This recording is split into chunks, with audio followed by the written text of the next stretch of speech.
Ma'am, walang ano to ma'am? Walang SIM card? Wala. Luto na lang, para di ka na magluluto.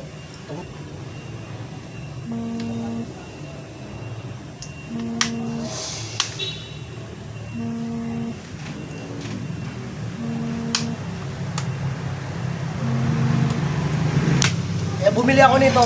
Kuko, wasak lagi. Wala na akong Pagtanggal din ba ito, no? Oo. Mahit na bagay, pero mahalaga.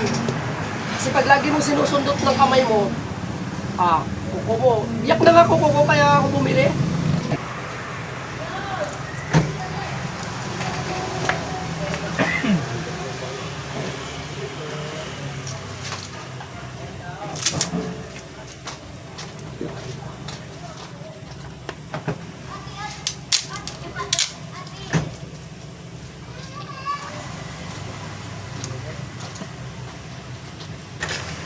Na, 1.0 na. Yung gagandahan ng ano, lakas ng karga. Hindi, sige, Kailangan magpalit. Anong ibig sabihin? Bumagsak po yan, sir. Kaya ano, kung hindi yan bumagsak, nabasa ng tubig, Ano to, nabasa?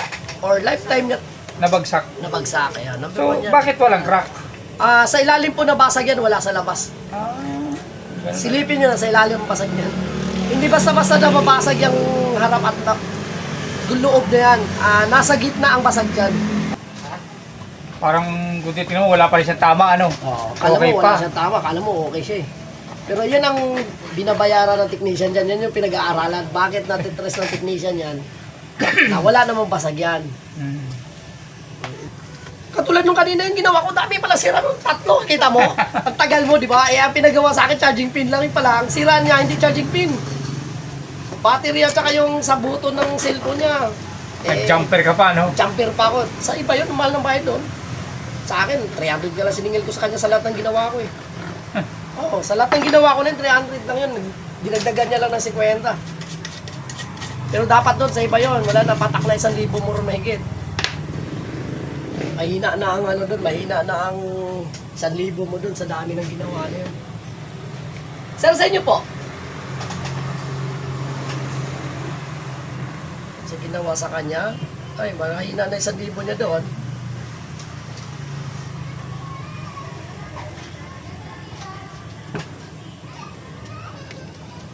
Binumano ko kasi yun, kaya hindi ko pinilit yun eh.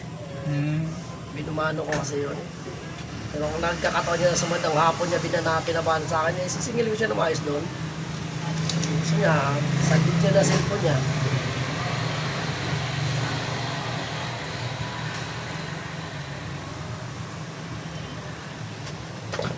Nilagyan ko agad ng glue. Pero kasi ano to, hindi naman, sa amin kasi hindi namin nilalagyan ng glue agad. Tinetesting muna namin. Kasi, pwede kasi sauli yun sa amin eh, pagka nagkamali ka ng... Yan lang po Kasi hindi naman sa'yo galing ang LCD. LCD. Kumbaga, direkta mo na sa battery. Bagsak na bagsak battery mo. 0.0002. Wala man battery mo. Ibig sabihin noon, Talagang shutdown siya. shutdown. Kasi ang kailangan ng cellphone, 5.1. Yun ang kailangan ng cellphone mo para umandar yung cellphone mo. Hanggang 3.7. Pag 3.7, kaya papandarin yun. Lubat na yun, 10%. Eh yung ano mo, 000 talaga. Shutdown, ano? Oo, bagsak talaga. Nagkarga siya kanina. Dinitik niya lang yung ano, dinitik niya lang yung pinaka ano niya, dinitik niya lang yung wala siyang sticker. Dinitik niya lang yung ano, battery kung good condition.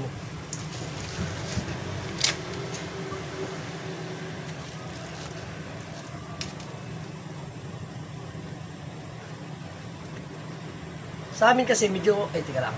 Medyo mataas kasi yung LCD sa amin, pero sure ka naman, ibibigay naman namin sa'yo ng gumagana na. Kahit may sira yung pag binili namin, kami yung nagsasacrifice para maibalik yun sa, para maibigay namin sa may-ari ng, ano, ng buo pa rin. Hindi kami pwedeng magbigay ng hindi buo, kasi binabayaran niya dun eh. Magbigay namin ng buo yung cellphone niya. Ito kasi ganito, nagdi-depends na lang to sa cellphone ni ma'am at LCD niya.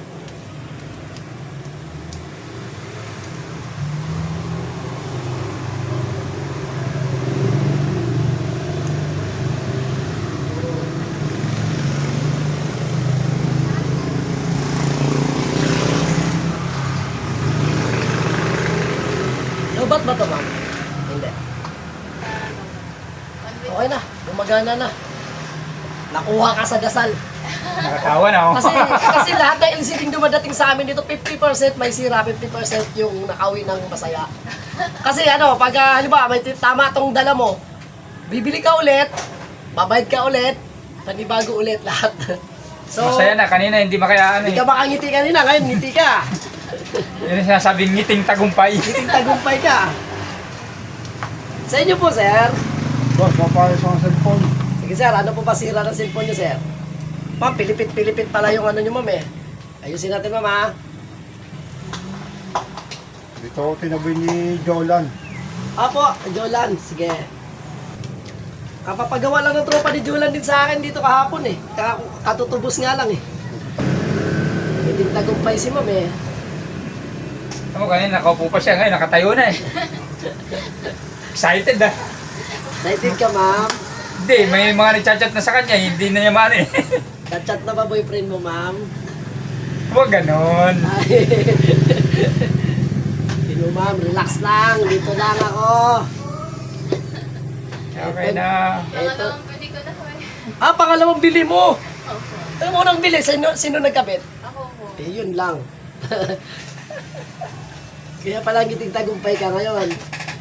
Okay na po yung una, kaso nung pagdikit ko po, bigla ko muna ano yung likod ng LCD. Nagkurap.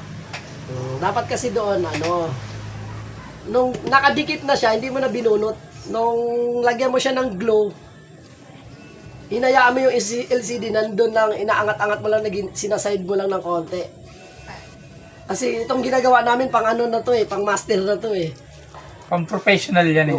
Sa'yo, pag ano ba, nakakabit mo na LCD, nakita mo ng buhay na, iurong sulong mo lang ng konting-konti yung, yung cover mo para baluktot talaga yung ano mo, yung flex eh. Yan.